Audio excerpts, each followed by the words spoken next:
The great council chamber stretched out like a dark cathedral, its walls carved from black stone that had witnessed 3,000 years of conquest. 12 different alien species sat in carefully arranged circles, each group knowing exactly where they belonged in the hierarchy that ruled the galaxy. At the center of it all, towering above the rest, stood the Vorthok. Commander Zethkar was 8 feet of pure predator. His reptilian scales gleamed like armor in the dim light, and his yellow eyes swept across the chamber with the confidence of a creature that had never known fear. Sharp claws clicked against the stone floor as he moved, each step deliberate and threatening. Behind him, more Vorthok warriors stood at attention, their presence filling the room with an ancient dread that every other species felt in their bones.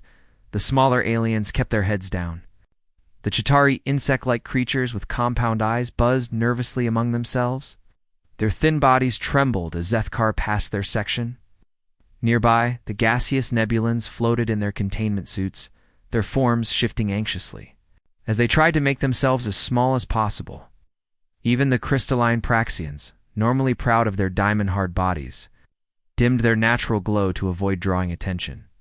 This was how it had always been. The strong ruled the weak. The predators commanded the prey. And at the top of this natural order stood the Vorthok, the greatest hunters the galaxy had ever known. Zethkar reached the speaking platform and turned to face the assembly. His voice rumbled through the chamber like distant thunder, carrying the weight of absolute authority. "Fellow beings of the Galactic Council," he began, though the word fellow was spoken with obvious contempt. "Today marks another glorious expansion of our territory. The Outer Rim sectors have fallen under our protection. Their resources will serve the greater good of our empire." The other species made sounds of agreement, though none dared speak to. Loudly, they had learned long ago that showing too much enthusiasm could be as dangerous as showing resistance. Well, the Vorthok preferred their subjects to be grateful, but not presumptuous. Zethkar's claws extended slightly as he continued. "The inhabitants of these worlds welcomed us with open arms once they understood the alternative. As always, our mere presence was enough to ensure their complete cooperation. This was the Vorthok way. They rarely needed to use their full strength. In battle, their reputation preceded them across the galaxy like a shadow. Most species surrendered the moment Vorthok ships appeared in their skies. It was simply logical. Why fight against creatures that evolution had designed to be perfect? Killers? The Vorthok possessed 3 advantages that made them unstoppable. First was their physical superiority. They were stronger, faster, and more durable than any other known species. Their natural weapons could tear through most armor, and their scales could deflect energy blasts that would kill lesser beings. Second was their technology. While other species built machines, the Vorthok grew their tools from living tissue. Their ships were not constructed, but bred, creating vessels that could heal damage and adapt to threats. These bioships moved through space like great predators, stalking prey, and they were just as deadly, but their greatest weapon was something more subtle and far more terrifying. The Vorthok called it the predator's instinct, an ability that let them sense fear and weakness in other creatures. They could smell terror from across a room and feel submission in the way another being held its body. This sense had guided them. Through countless hunts and made them masters of intimidation, no species had ever successfully resisted this combination. The galaxy had accepted Vorthok dominance as a law of nature, like gravity or the speed of light. A small commotion near. The entrance caught Zethkar's attention. A Chitauri scout approached the platform, its wings buzzing with nervous energy. The creature kept its compound eyes focused on the floor as it approached, knowing that direct eye contact with a Vorthok could be interpreted as a challenge. "Speak," Zethkar commanded, his voice carrying just enough threat to make the scout's legs shake. "Great Commander," the Chitauri began, its voice high and trembling. "Our long-range sensors have detected unusual activity in the far spiral arm. Energy signatures that do not match any known galactic patterns." Zethkar's eyes narrowed. "Unknown patterns?" "Yes, Great Commander. The readings suggest a civilization, with technology we have not encountered before. They appear to have spread across multiple worlds in their system. A ripple of interest passed through the chamber. New civilizations were always of interest to the Galactic Council, though mostly as potential sources of resources and labor. The galaxy was vast, and there were still unexplored regions where primitive species might have developed without Vorthok guidance. Threat assessment, Zethkar asked, though his tone suggested he considered the question merely a formality. The Chitauri consulted a small organic device that pulsed with bioluminescent data. Unknown, Great Commander. Their technology appears to be based on different principles than ours. However, initial observations suggest they are carbon-based life forms with relatively short lifespans, likely a prey species. Zethkar's lips pulled back in what might have been a smile, revealing rows of sharp teeth. Of course they are. All unknown species are prey species until proven otherwise. And none have ever been proven otherwise. The assembled aliens made agreeable noises. This was the natural order of things. The Vorthok were the apex predators of the galaxy, and everything else existed to serve them or be consumed by them. What do we know of their military capabilities? Zethkar continued. Primitive by our standards, Great Commander, they appear to use solid projectile weapons and basic energy systems. Their ships are metal constructions rather than living vessels. They show no signs of biotechnology or psychic abilities. The description painted a picture of a typical developing civilization. Most species went through similar phases before either achieving space travel and meeting the Galactic Council or destroying themselves in wars over resources. Either way, they rarely posed any threat to established powers. Zethkar turned to address the full assembly. It appears we have discovered another group of primitives in need of guidance. I will personally lead a reconnaissance mission to assess their potential value to our empire. The other species nodded approvingly. This was standard procedure. The Vorthok would arrive, demonstrate their superiority, and the new species would either surrender immediately or be conquered swiftly. Then they would be integrated into the galactic hierarchy at an appropriate level, usually somewhere near the bottom. Admiral Korax, Zethkar's most trusted lieutenant, stepped forward. He was even larger than his commander, with battle scars across his scales that told the story of a lifetime of victories. His bioship, the Bloodfang, was one of the most feared vessels in the Vorthok fleet.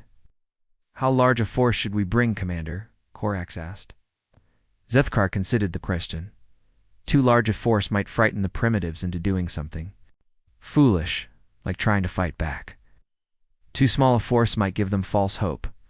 The key was to bring just enough power to make surrender seem like the only rational choice. Take 3 bioships and their support craft, he decided. Enough to demonstrate our capabilities, but not so many as to waste resources on obvious prey. Korax nodded. And our approach strategy? Standard intimidation protocol? Show them recordings of our previous conquests. Let them see what happens to species that resist us. Give them time to understand their situation and make the rational choice. It was a plan that had worked countless times before. No species with any intelligence chose extinction over submission when faced with Vorthok power. The strong survived. By recognizing stronger predators and accepting their place in the natural order, as the council session concluded. Zethkar felt satisfied with the day's work. Another sector secured, another primitive species to be catalogued and controlled. The galaxy continued its steady march toward total Vorthok dominance, just as nature intended. Admiral Korax departed immediately to prepare his fleet. Within days, the 3 bioships were ready for their journey to what the primitives apparently called the Soul System. The ships themselves seemed eager for the hunt, their living hulls pulsing with anticipation. The journey would take several months, but Korax was not concerned about time. The primitives were not going anywhere, and even if they were, there was nowhere in the galaxy they could hide from Vorthok justice. The natural order would assert itself, as it always did, as the fleet entered hyperspace, heading toward there. Unsuspecting prey, none of them suspected they were about to encounter something that would challenge everything they believed about predators and prey. The galaxy was about to change forever, though the Vorthok had no way of knowing it yet in the dark between stars. 3 bioships carried their crews toward a meeting that would redefine what it meant to be an apex predator. 3 months had passed since Admiral Corax left Vorthok space with his fleet of 3 bioships. The journey through hyperspace had been uneventful, as all such journeys were when the Vorthok traveled to claim new territory. The living ships had spent the time growing stronger, their organic hulls thickening, and their weapon systems developing new capabilities. They were ready for another easy conquest. When the fleet dropped out of hyperspace at the edge of the Sol system, Corax expected to find a typical primitive civilization. Perhaps a few small colonies scattered across their local planets. Maybe some basic space travel between worlds. What he found instead made him pause at his command station aboard the Bloodfang. The system was busy. Very busy. Massive structures orbited several of the inner planets, some of them larger than Vorthok. Cities. Countless small craft moved between the worlds in organized streams, following paths that spoke of established trade routes and regular schedules. Fence platforms hung in space around the third planet, bristling with weapons that looked crude. But numerous, most surprising of all, was the speed of their response. Within minutes of the Vorthok fleet's arrival, the human ships began moving into defensive positions. They did not flee in panic or hide behind their planets. Instead, they formed up into organized groups and moved to intercept. Admiral Corax studied the tactical displays with growing confusion. His predator's instinct should have been detecting waves of terror from the primitive beings. Instead, he sensed something he had never encountered before. The creatures were not afraid. They were alert, focused, and strangely excited. The largest human ship approached first. It was a crude thing, made of metal and ceramic, built rather than grown. But it moved with purpose, and its weapons were charged and ready. Corax could sense the minds aboard the vessel, and what he found there disturbed him deeply. There was no fear, no submission, only cold calculation and barely controlled aggression. A transmission came from the human ship. The signal was primitive, but clear, using basic mathematical sequences and simple pictographs. The message was easy to understand. Welcome. We come in peace. Corax almost laughed. Peace. The word meant nothing coming from a prey species. All creatures spoke of peace when they first encountered the Vorthok. It was always their first response. Before they learned better, aboard the human ship Defiance, Admiral Patricia Cole stood on the bridge watching the alien vessels. She was a veteran of the Outer Colony Wars, a woman who had seen enough combat to recognize predators when she met them. The 3 alien ships looked like nothing in human space. They moved like living things, and their hulls seemed to pulse with organic rhythms. Analysis. She asked her science officer. Lieutenant Commander Ryan Blake studied his readings. The ships are definitely organic, Admiral. Some kind of biotechnology we've never seen before. Energy signatures are off the charts, but the patterns are unlike anything in our databases. Cole nodded. Weapons. Extensive, but I can't determine their exact nature. The ships seem to be growing. New configurations even as we watch. On Earth. President Jake Morrison sat in the Situation Room with his advisors. The moment they had all feared and hoped for had finally arrived. Humanity was no longer alone in the universe. The question was whether their new neighbors would be friends or enemies. "What's our diplomatic status?" Morrison asked. Secretary of State Helen Parker consulted her tablet. Ambassador Danny Rodriguez is standing by on the Defiance. We've prepared first contact protocols based on peaceful intentions, but Admiral Cole has authorization to defend herself if necessary. Morrison nodded grimly. Let's hope it doesn't come to that. Back in space, Admiral Corax had finished analyzing the human peace message. It was time to respond in the traditional Vorthok manner. He ordered his communications officer to prepare. The standard dominance display, the transmission that reached human space, was unlike anything they had ever received. It began with images of alien worlds burning under Vorthok attack. City-sized structures crumbled as bioships unleashed their weapons. Millions of alien beings knelt in submission before Vorthok warriors. The message was clear. This was what happened to species that resisted. The final part of the transmission was a direct demand. The humans were to surrender immediately, and prepare for integration into the Galactic Council under Vorthok authority. Any resistance would result in their complete destruction. They had 1 hour to comply. The silence that followed lasted exactly 30 seconds.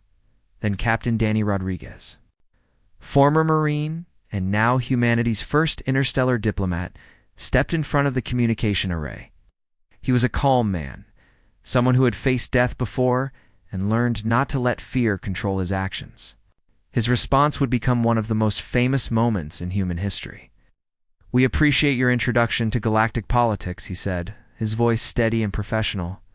"However, we decline your offer of subjugation. Please withdraw from our space, or we will consider this an act of war." The transmission ended. Across human space, military commanders held their breath. Across the galaxy, if they had known what was happening, alien species would have been shocked into silence.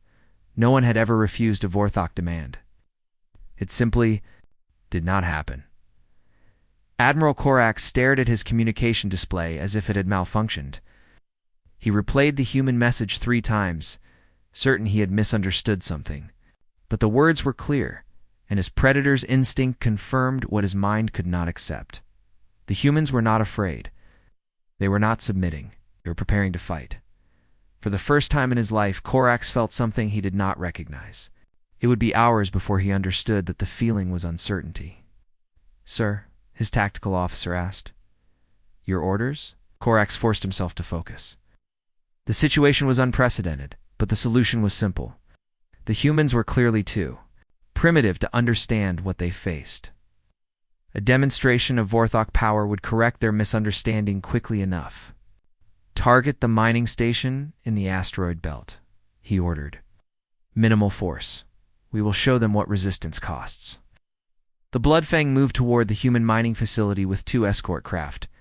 The station was small and appeared defenseless, perfect for a demonstration that would not waste too many potential slaves. Corax expected the attack to last minutes and end with human surrender.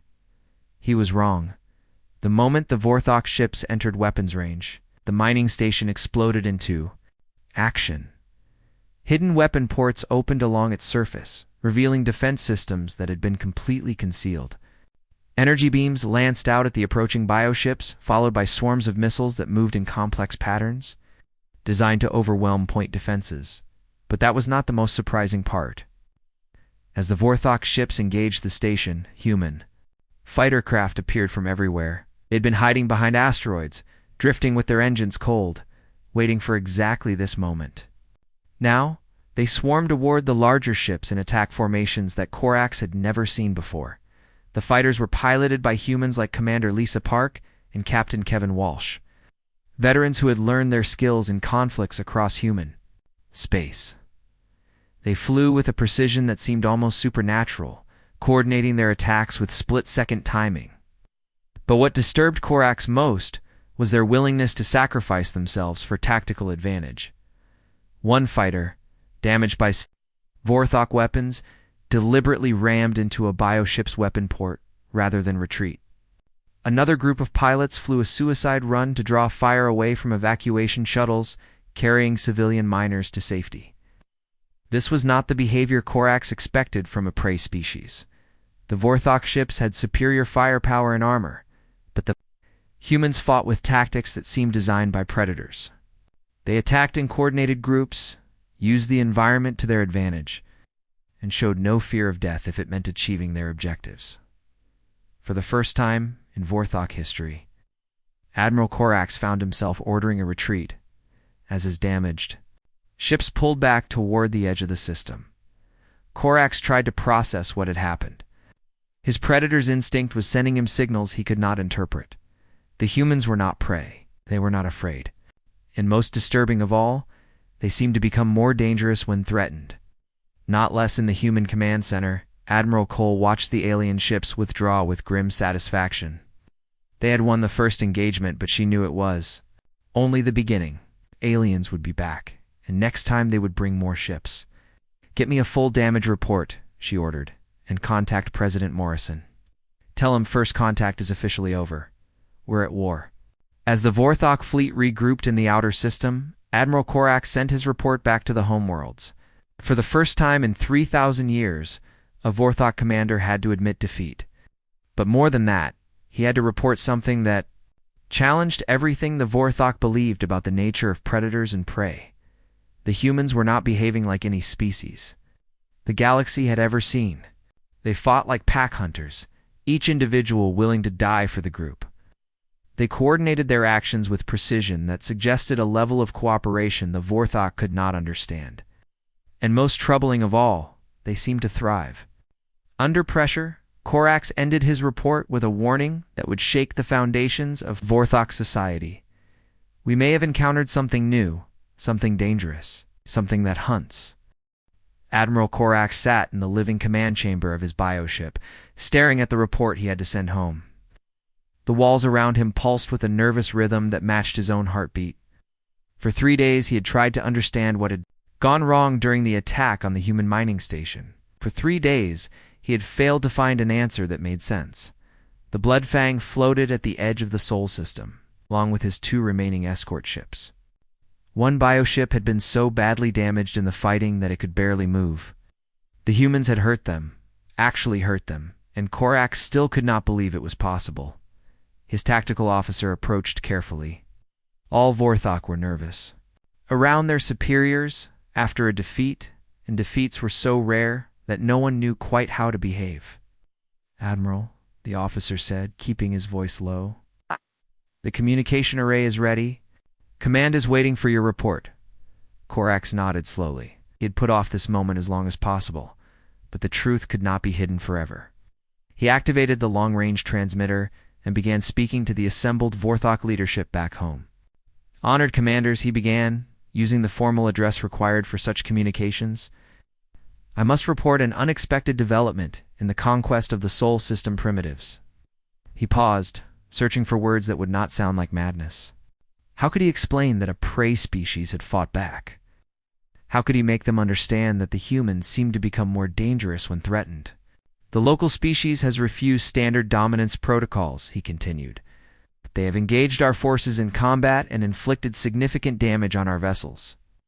They appear to possess tactical abilities that do not match their primitive technology."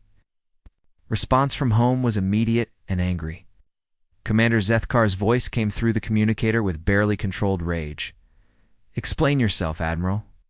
No primitive species has ever successfully resisted Vorthok forces. Are you telling me that these creatures defeated you?" Korax felt his scales tighten with shame, but he forced himself to continue. "They did not defeat us, Commander, but they did not behave as expected. They fight as coordinated groups, not as individuals. They sacrifice themselves for tactical advantage. They show no fear when threatened." There was a long silence from the home worlds. Then Zethkar spoke again, his voice deadly quiet. "You will remain in position and observe these humans until reinforcements arrive. Do not engage them again until you receive new orders. If you have discovered something new in this galaxy, we must understand it before we act." The communication ended, leaving Korax alone with his doubts and his damaged fleet. Back on Earth, the human leadership was having their own difficult conversations. President Morrison sat in the Situation Room with his military advisors, trying to process what they had learned from the first battle. The aliens were clearly more advanced than humanity, but they had weaknesses that could be exploited. General Helen Carter spread tactical reports across the table. She was a career soldier who had spent decades studying military history, and what she saw in the data fascinated her. "The aliens fight like big cats," she said, pointing to attack patterns from the battle recordings. "They're individual hunters used to intimidating prey into submission. They don't understand pack tactics." Dr. Marcus Webb, the government's chief xenobiologist, nodded in agreement. "Their entire approach suggests a species that evolved as solitary apex predators. They probably compete with each other as much as they cooperate. It's the opposite of human evolution." Admiral Cole, participating by video link from the Defiance, added her own observations. "Their ships are impressive, but they don't coordinate well. Each one seems to operate independently. When we hit them with concentrated fire from multiple directions, they couldn't adapt fast enough. President Morrison leaned back in his chair. So what you're telling me is that we might actually have a chance against these things. More than a chance, General Carter replied. We might have a significant advantage. But only if we can get our people to fight as a unified force. The moment we start acting like individuals, we lose. Across human space, the word spread quickly. Humanity was at war with aliens who thought they were the masters of the galaxy. But these aliens had never faced anything like human pack behavior. And that might be enough to level the playing field, Captain Danny Rodriguez worked with engineering teams to study the alien technology they had captured from damaged fighters. The biotech was incredible, but it was designed for individual use. There were no systems for sharing information between ships, no protocols for coordinated attacks. Each alien vessel was like a lone wolf, powerful but isolated. We can use this, Rodriguez told the engineers. They don't think like us. They can't think like us. Every ship they send is fighting its own private war. Meanwhile, human forces prepared for the next attack. Commander Lisa Park led fighter squadrons through intensive training exercises, practicing the kind of coordinated tactics that came naturally to humans but seemed impossible for the aliens to counter. Captain Kevin Walsh worked with ground forces, developing strategies that would use humanity's pack instincts on a massive scale. The breakthrough came when engineer Sarah Mitchell and technician Tony Chin successfully reverse-engineered part of the alien shield technology, but instead of keeping the discovery secret, they immediately shared it with every human ship and station in the system. Within hours, every human vessel was upgrading their defenses using the new knowledge. This behavior would have been inconceivable to the Vorthok. In their culture, military advantages were closely guarded secrets, shared only with trusted allies, and never with potential competitors. The idea of giving away technological advances to strengthen the entire species was completely alien to their way of thinking. When Admiral Corax detected the shield modifications spreading through the human fleet, he was genuinely confused. Why were they making themselves stronger as a group instead of allowing their best warriors to dominate the weak? It made no tactical sense from a Vorthok perspective. 2 weeks after the first battle, the Vorthok reinforcements arrived. Commander, Zethkar himself led a fleet of 12 bioships along with support craft and troop transports. It was the largest Vorthok force assembled in over a century. It's more than enough to crush any normal resistance. Zethkar had come to see these strange humans for himself. His fleet took position at the edge of the system while he studied the tactical data from Corax's initial engagement. What he saw challenged everything he believed about predator and prey relationships. They coordinate like a hive mind, he muttered to his tactical staff. But they're not insects. They're individual creatures making individual choices to work together. His science officer, a younger Vorthok named Vexstar, offered an analysis. Perhaps they are a form of pack hunter, similar to some primitive species on various worlds. But scaled up to the level of spacefaring civilization, Zethkar's claws extended involuntarily. Pack hunters. Yes, that would explain their behavior. But no pack hunter species has ever achieved space travel. They always destroy themselves in territorial conflicts. These ones didn't, Vexter observed quietly. The implications were disturbing. If humans were truly pack hunters who had learned to cooperate on a species-wide level, they represented something entirely new in galactic evolution. They might be as dangerous as individual Vorthok warriors, but with the coordination abilities of a hive species, Zethkar made his decision. We attack with full force. 12 ships against their entire defensive network. We will crush them quickly and end this anomaly before it can spread. The battle for Earth's orbital stations began at dawn, Earth time. The Vorthok fleet moved. In perfect formation, their bioships bristling with weapons that could crack planets. They expected to face scattered human resistance that would crumble under the weight of superior firepower. Instead, they encountered humanity's greatest evolutionary advantage turned into a weapon of war. Every human ship, station, and fighter craft moved as part of a single organism. Admiral Cole coordinated the defense from the Defiance, but she was not giving orders so much as conducting a symphony. Each human commander knew their role and executed it perfectly, trusting their fellow. humans to do the same. Captain Torres led a squadron of fighters in a desperate attack on the largest Vorthok bioship.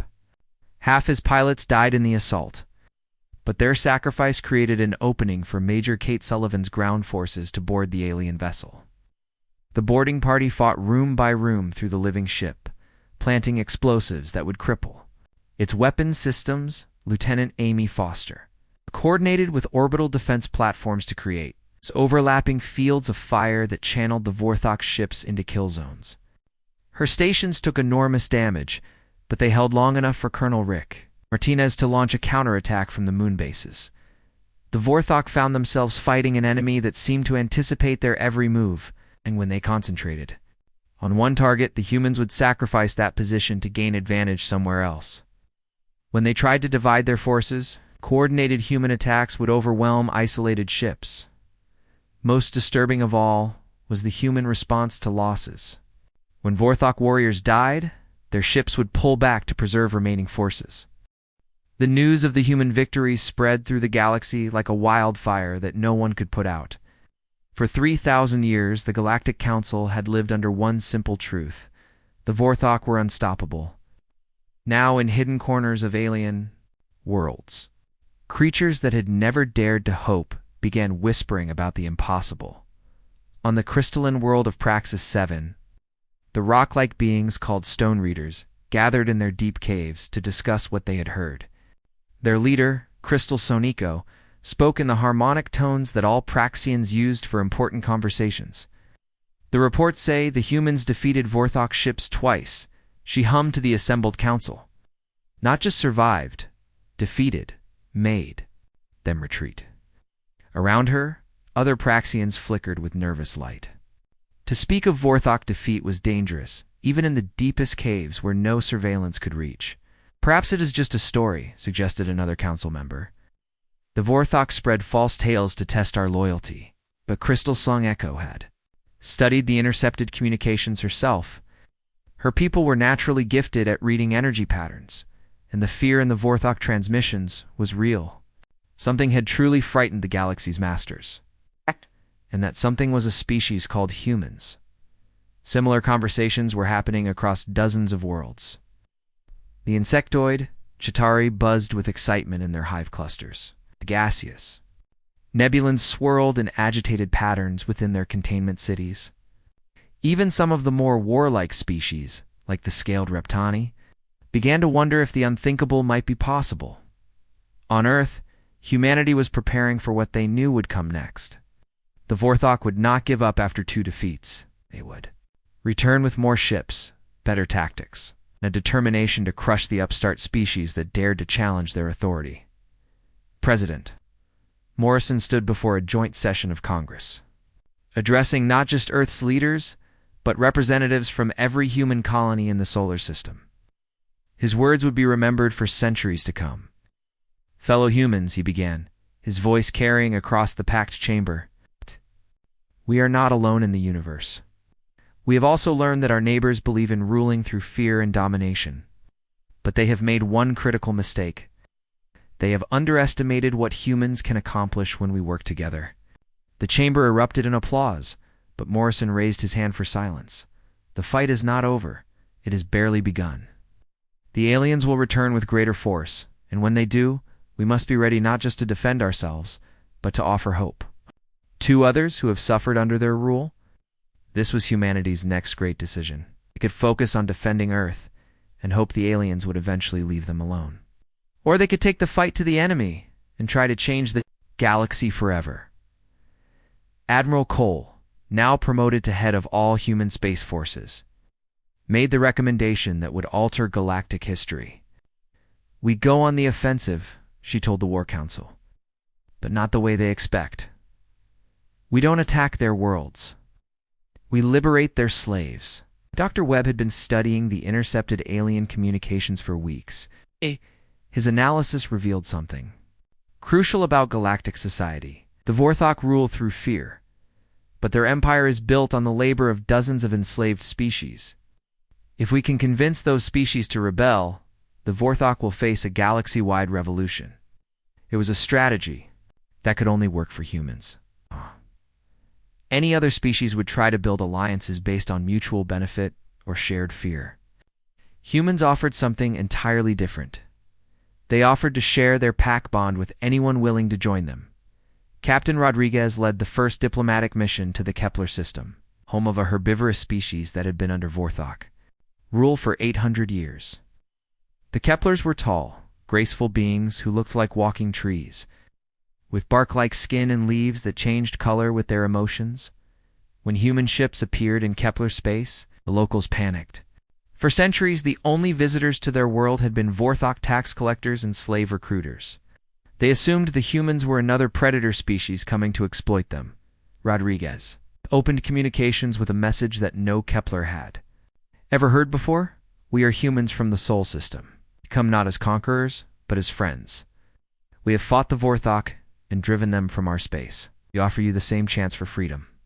The Kepler leader, an ancient being called Grasswine Speaks, was too stunned to respond immediately. In 8 centuries of subjugation, no one had ever offered to help them fight back. You speak of fighting the Vorthok, Grasswind Speaks finally replied, his leaves trembling with fear and hope. But they are apex predators. They cannot be defeated.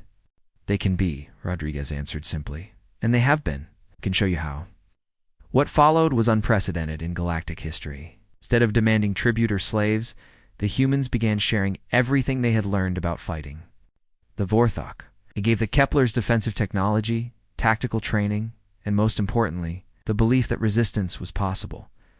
But the humans' greatest gift was something the Keplers had never experienced. They treated them as equals.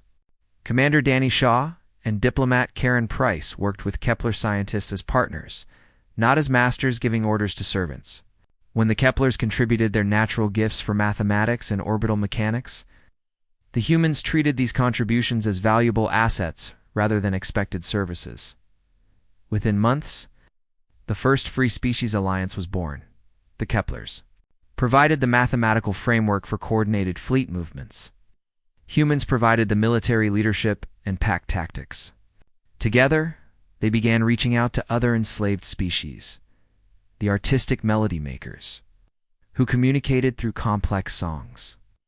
Joined when human musician Lisa Chen learned their harmonic language and composed the first interspecies symphony. The mineral-sensing stone readers allied with humanity after human geologists. Tom Mitchell helped them develop new mining techniques that could benefit both species. Each new alliance strengthened the whole. The humans shared their pack mentality, teaching other species that individual sacrifice for group benefit was not just possible but powerful. In return, each species contributed their unique abilities to the growing coalition. The Vorthok watched this development with growing horror. Commander Zethkar stood before the Galactic Council, trying to explain something that challenged everything they believed about the natural order. The humans are not just fighting us, he reported to the assembled aliens. They are changing the fundamental nature of galactic civilization. They treat prey species as equals. They share military technology freely. They are building a coalition based on cooperation rather than domination. The other council members stirred uneasily. Many of them secretly admired the human approach, even if they dared not say so openly. This cannot be allowed to continue, Zethkar continued. If their ideas spread, our entire way of life will be destroyed. Species that have served us for millennia will begin to believe they can resist. Admiral Korax, still bitter from his defeats at human hands, offered his own assessment. The humans fight like a single organism with billions of parts. Now they are teaching other species to do the same. If we allow this alliance to grow, we may face a coordinated rebellion across the entire galaxy. Oh, yes. The Vorthok began mobilizing their full military might. Bioships that had not left their home systems in centuries were awakened and prepared for war. Elite warrior castes that had been in stasis were revived and armed. The masters of the galaxy prepared to crush the human rebellion before it could spread further, but they were already too late. On dozens of worlds, enslaved species began to whisper about the humans who shared their strength instead of hoarding it. Secret communications networks spread the news of each free species alliance victory. Hope, a feeling that had been almost extinct in the galaxy, began to grow again. Colonel Martinez led joint training exercises where former prey species learned not just to fight, but to fight as coordinated units. His most successful students were the Chitauri, whose hive-mind communication made them natural partners for human tactics. The breakthrough came when a group of Chitauri rebels, trained by humans, successfully captured a Vorthok supply depot. For the first time in galactic history, former slaves had defeated their masters in open combat. The victory was small, but its symbolic importance was enormous. As news of the Chitauri success spread, rebellions began breaking out across Vorthok space. The Stone Readers used their knowledge of planetary geology to collapse Vorthok mining operations. The Melody Makers disrupted alien communications with precisely tuned sonic attacks. The Keplers calculated orbital strikes that destroyed Vorthok supply lines.